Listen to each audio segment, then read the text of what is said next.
পহেলগামে সন্ত্রাসী হামলার পর ভারত ও পাকিস্তানের উত্তেজনা ক্রমেই বাড়ছে। পাকিস্তানকে সিন্ধুর এক ফোঁটা পানি না দেওয়ার হুমকিও দিয়েছে ভারত। পাকিস্তানও থেমে নেই, তারাও বলছে শতাধিক ক্ষেপণাস্ত্র তাক করা আছে ভারতের দিকে।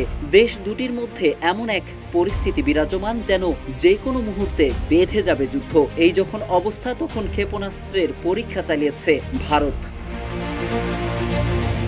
পাক ভারতের বর্তমান অবস্থা দৃষ্টে মনে হচ্ছে বাঁধবে লড়াই। পাকিস্তানের সঙ্গে চলমান কূটনৈতিক উত্তেজনার মধ্যে আরব সাগরে একাধিক জাহাজ বিধ্বংসী অ্যান্টিশিপ ক্ষেপণাস্ত্রের সফল পরীক্ষা চালিয়েছে ভারত।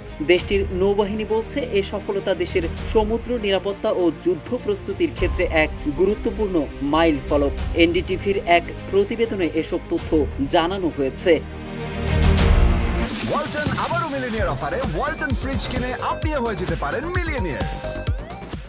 আরব সাগরে মোতায়েন ভারতীয় যুদ্ধজাহাজ থেকে ব্রহ্মোস ক্ষেপণাস্ত্র সহ ভূমি বিধ্বংসী ক্রুজ ক্ষেপণাস্ত্র নিক্ষেপের একাধিক দৃশ্য সামাজিক যোগাযোগ মাধ্যমে শেয়ার করেছে ভারতীয় নৌবাহিনী। এক্সে দেওয়া এক পোস্টে দেশটির নৌবাহিনী জানায়, দীর্ঘ পাল্লার নির্ভুল হামলার সক্ষমতা যাচাই ও প্রদর্শনের অংশ হিসেবে প্ল্যাটফর্ম সিস্টেম ও ক্রুদের প্রস্তুতি নিশ্চিত করতে একাধিক সফল অ্যান্টিশিপ মিসাইল পরীক্ষা চালানো হয়েছে। পোস্টে আরও জানানো হয়, ভারতীয় নৌবাহিনী দেশের সামুদ্রিক স্বার্থ রক্ষায় যে কোনো সময়, যে কোনো স্থানে এবং যে কোনো পরিস্থিতিতে যুদ্ধের জন্য প্রস্তুত, বিশ্বাসযোগ্য ও ভবিষ্যৎমুখী।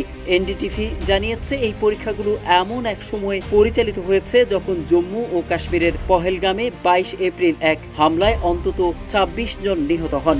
ওই ঘটনার পর ভারত ও পাকিস্তানের মধ্যে উত্তেজনা আরও বেড়ে গেছে।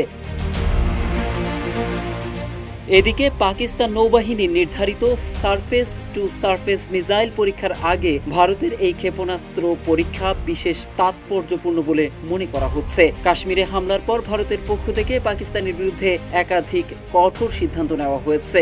এর মধ্যে রয়েছে দুই দেশের মধ্যে গুরুত্বপূর্ণ সিন্ধু পানি চুক্তি স্থগিতের পদক্ষেপ। অন্যদিকে পাকিস্তান হুঁশিয়ারি দিয়ে বলেছে, সিন্ধু নদের পানি বন্ধ করা হলে তা যুদ্ধ ঘোষণার শামিল বলে গণ্য হবে।